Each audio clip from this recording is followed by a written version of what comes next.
Welcome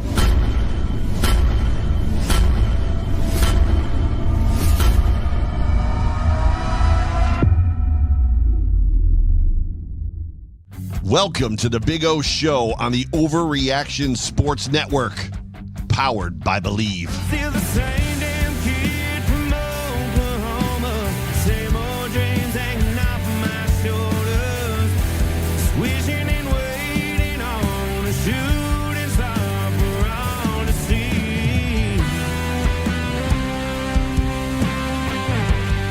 And now your host, straight out of Oklahoma, former Buffalo Bill, Jerry Ostrowski. I'm still the same damn kid from Oklahoma.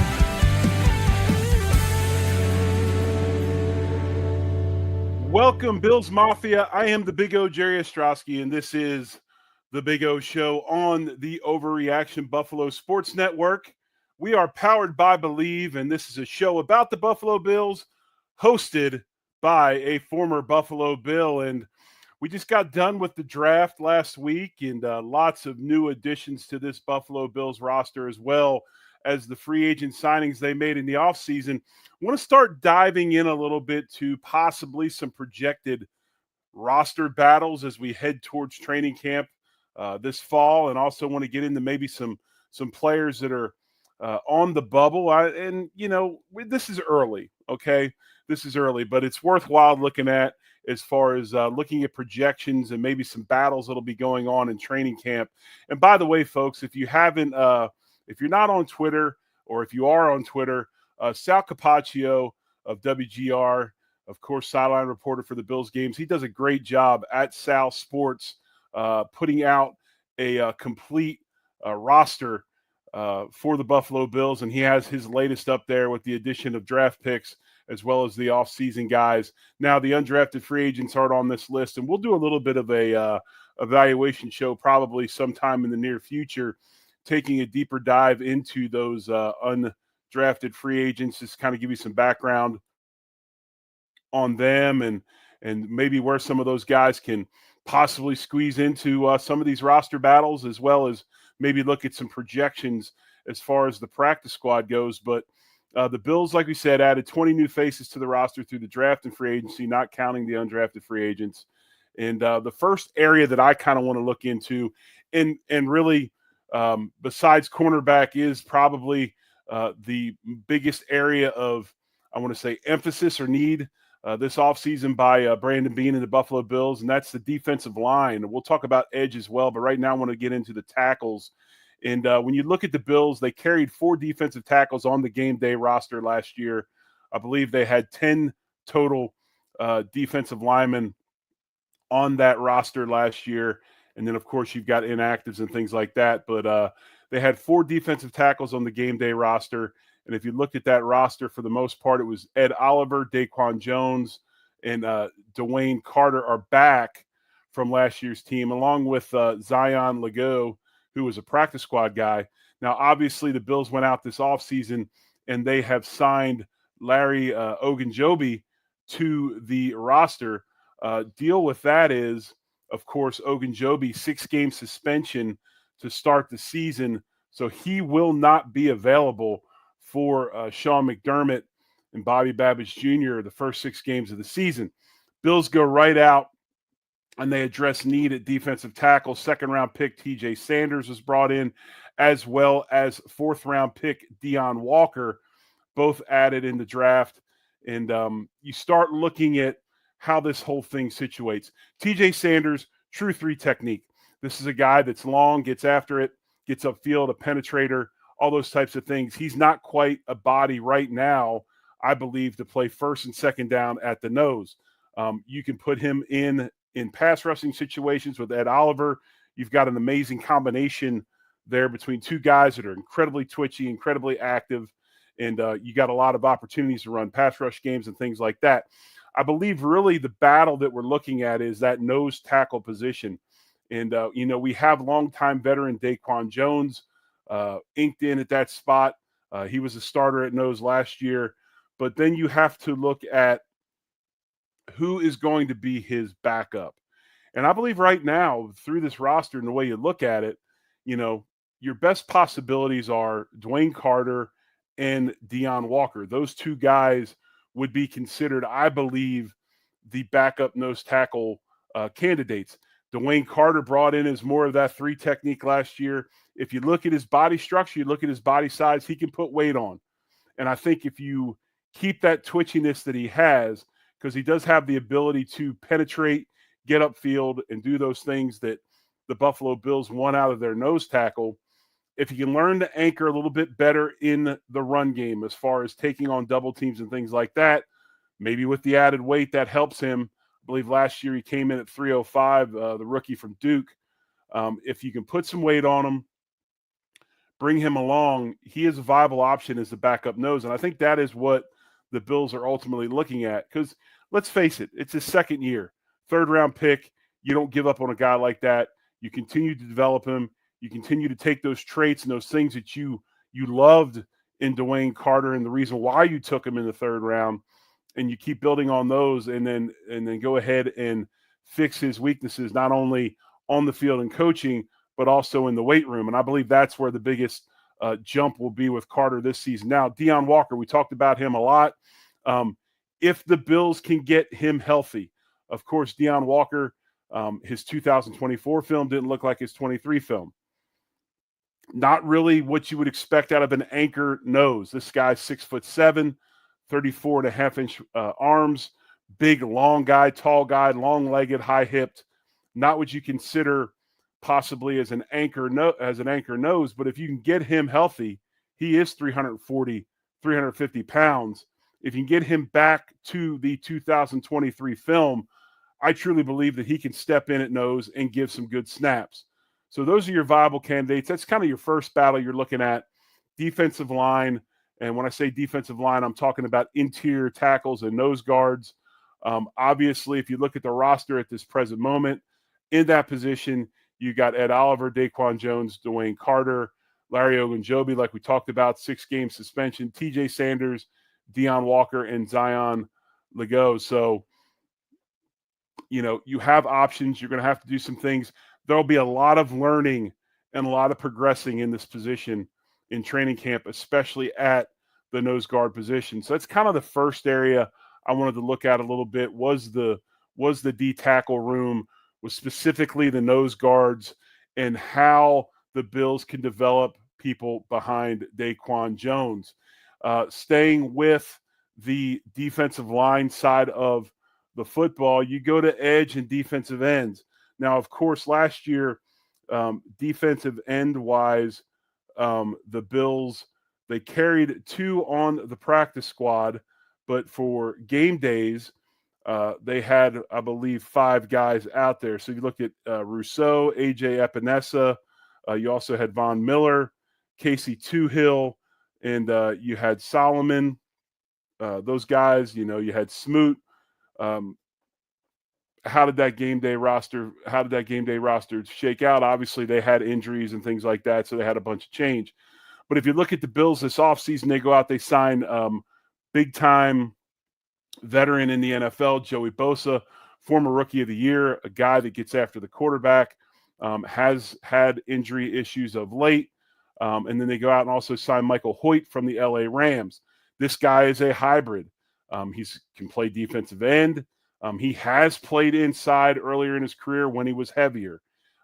He lost quite a bit of weight, has become an outside specialist, also kind of an off-ball outside linebacker type.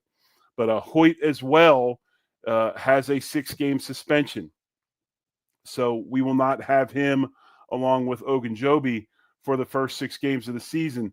Bills addressed that by going out in the 3rd round and picking Arkansas defensive end Landon Jackson, who is a motor guy, effort guy, kind of a, I would say, Greg Rousseau. I don't want to say clone, but when you look at his style of play, how he rushes the passer, it is not a speed type, bend type of pass rush. It is a contact and get off compression style pass rush.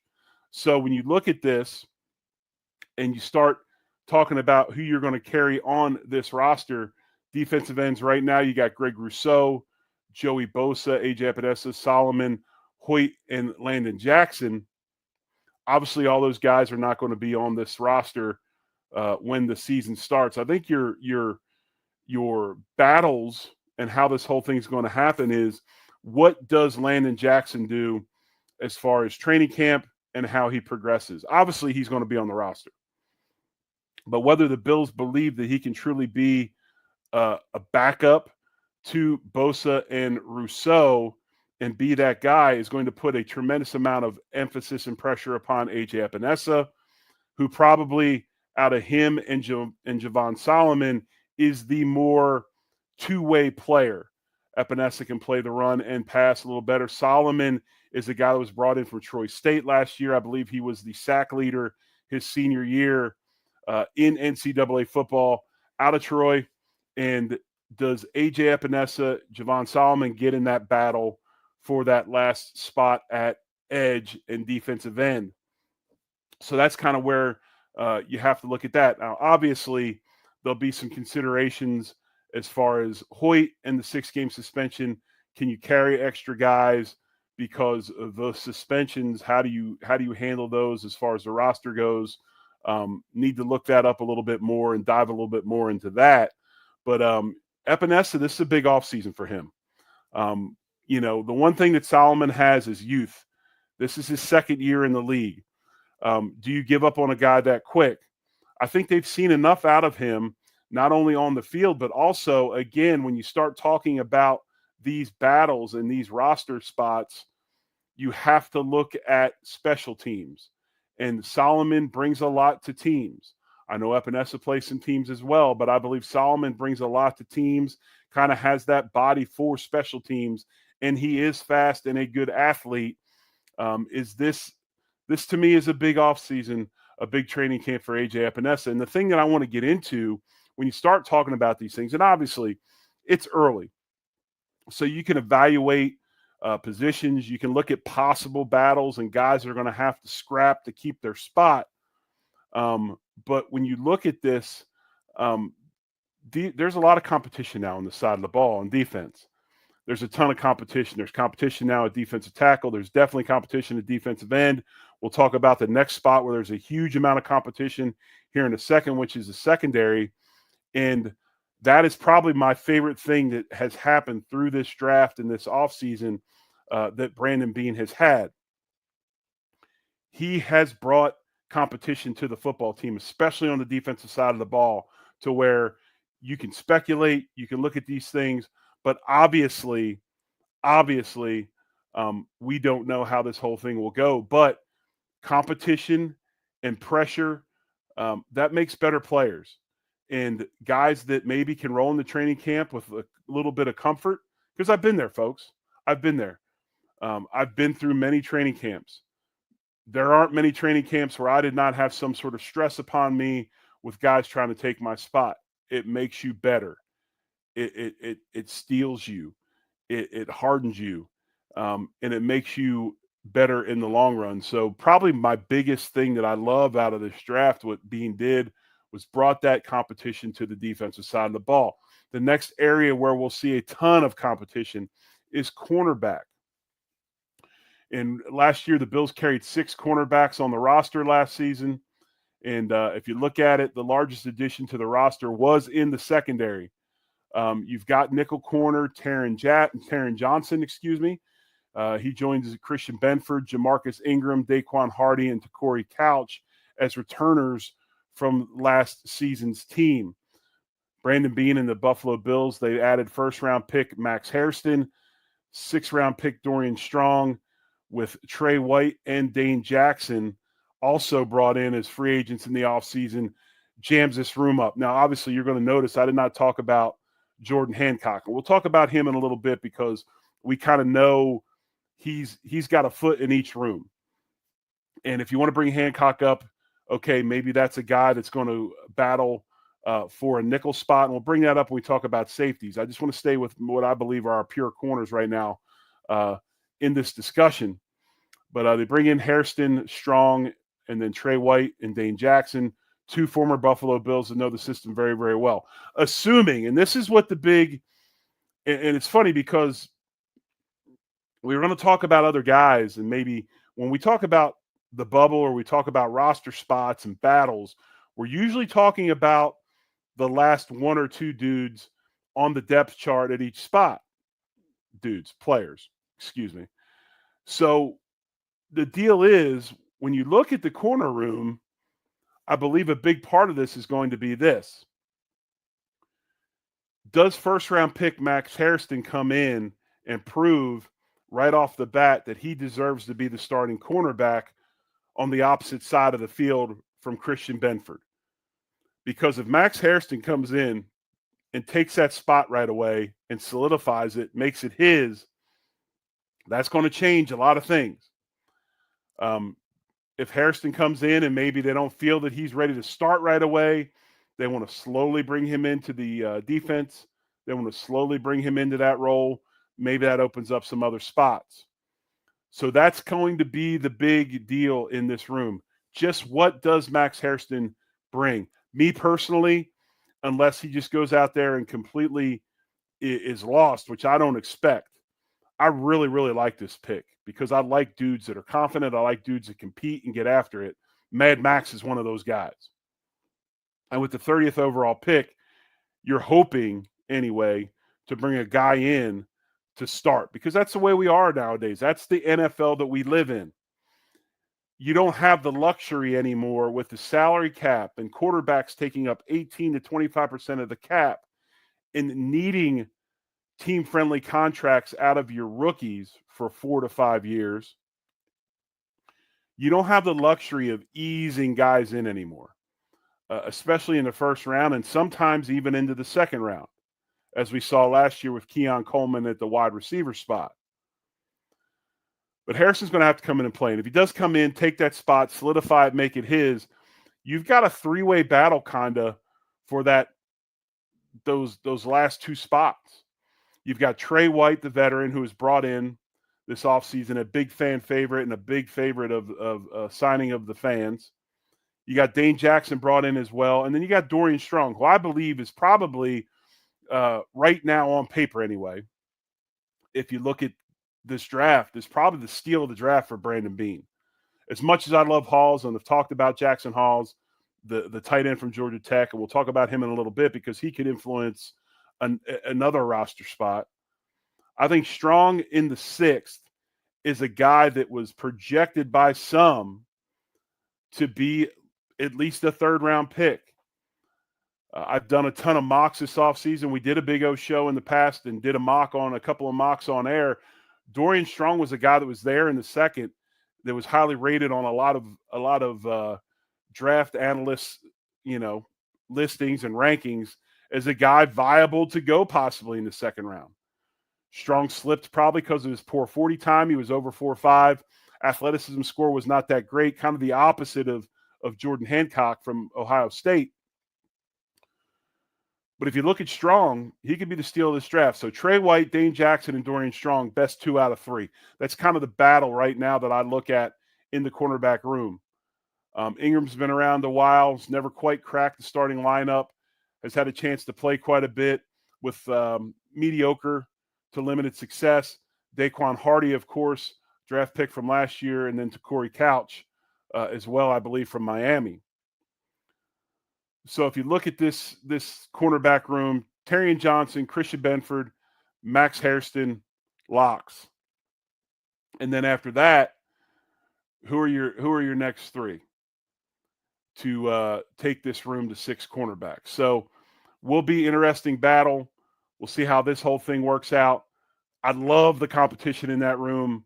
I expect that all eyes on that position. That's going to be really fun to watch this offseason as far as how this goes. Now, we talked about the 6 in that room, and I believe that influences largely by what happens in the safety room. And last year, the Bills carried 5 safeties on the roster last season. They've had some additions. One of the free agents they brought in was Derek Forrest, a 4-year vet who was played at Washington for the Commanders. That was his first 4 years of his career were with Washington. Forrest is 5'11", 200 pounds, played his college football at Cincinnati. He was a Bearcat. Go Bearcats. And then the Bills in the draft, they go out and they select in the 5th round Ohio State cornerback Jordan Hancock. Hancock, though, is projected to be kind of the next Cam Lewis. He's a guy that can play backup nickel, and he can also play safety. The thing about Hancock, if you look at him over Lewis, he's a bigger body. He's 6 foot, 195. Cam Lewis, who I love, another guy, UB guy, local favorite, Cam Lewis, 5'8", 183. But I believe those two will be battling for that backup spot to Taron Johnson. You know, you can't really expect, and this is one thing that I want to get through to the Mafia, is you can't really expect anymore to just hide guys through cuts and bring them back on the practice squad. With practice squads expanded on all teams, back when I played, a practice squad was 5 guys. Not many. That's not many spots. So you take 32 times 5. You know the deal. Now practice squads have been expanded to 10 spots. Not only 10 spots, but these guys are making, I believe, about $10,000 a week. It's pretty good job to have, if you ask me. Quite a bit of a pay raise from 1992-93. So you can't really expect to hide guys through cuts and bring them back on because there's so many teams that can pick guys up and move things around. So if you want to look at these spots, and last year, if you looked at this safety room, you know, Taylor Rapp, Cole Bishop, DeMar Hamlin, Cam Lewis, Edwards was on the roster, then he was released. And then you had Forrest. So there are your 5 guys, but then you bring Hancock into the mix, and now you've got a little bit, again, more competition, which I believe, how does Cam Lewis, how does Jordan Hancock relate to all this, and how does that relate to the cornerback room? It's obvious, other than Taron Johnson, that backup nickel is going to be a guy that they kind of count against the safety room. Just a little bit more about Jordan Hancock, the cornerback, soon to be converted safety that was taken in the 5th round out of Ohio State. He is a downhill guy. He's a B-gap guy, tackles well. He's physical. That's why he plays that role very, very well. So, you know, as far as the guy who kind of got lost in the mix at Washington with coaching changes and things like that, to where maybe his style of play doesn't fit what they want to do, does he resurrect his career here in Buffalo? Is he a guy, because you're looking at a guy that's got 4 years of experience. So is it Hamlin versus Forrest? Okay. Is it Jordan Hancock versus Cam Lewis? Those are kind of your battles in that safety room right now. And again, the Bills did carry 5 safeties last season. So that will be an interesting battle to watch in training camp. Again, more competition, the better. One of the things I did want to look at as well as we head towards the end of this Big O show here on the Overreaction Buffalo Sports Network. We are powered by Believe. Always, folks, remember to hit the like, hit the subscribe, rate the show, tell your friends. We appreciate you watching and listening. But now with the addition of Jackson Halls, the tight end out of Georgia Tech, who by all estimations was rated the best blocking tight end in the draft, does that give the Bills an opportunity to possibly not have to carry fullback Reggie Gilliam? I love Reggie Gilliam. I love that he's on our football team. He's also a special teams guy that brings a ton of value to the Buffalo Bills in special teams. But the problem is, at what cost? How many plays do we honestly run with the fullback? Now, Joe Brady he loves fullbacks. He loves tight ends. He loves extra offensive linemen. He likes to add a ton of gaps in the running game. So there is a spot for him. But if you're able to carry another player at a spot of need, whether that be defensive end, whether that be cornerback, whether that be the safety room, and a guy like Jackson Halls, who, why he can play end of the line Y very, very well, he can also play a wing position. 2 to 3 yards from the wing position is a fullback. If you wanted to get into the I formation, which we don't do very much, he could do it. I truly believe. Because he's as good off ball as he is on ball. He's very comfortable in the wing spot. So that's a kind of a battle or an area that I think the Mafia or the Bills fans need to look at. Is Jackson Halls a good enough blocker and versatile enough to where if we have to carry somebody else at another spot of need, like I said, corner, safety, defensive line, do you now have your third tight end? Because when you look in the tight end room, you've got old veteran Dawson Knox, who before Hall showed up on the roster was your best overall tight end. Best blocker, best route runner as far as combo, more of a true tight end. Dalton Kincaid, we know his story. Needs to get bigger in the offseason, needs to get stronger in the offseason. Not your end of the line blocker that you necessarily want to hang your hat on. He's a stretch the field, seam route running guy. Great in the passing game. And then you got Zach Davidson, who is probably even more slanted towards Dalton Kincaid's style of ball. Not the end of the line blocker at all, is definitely stretch the field tight end.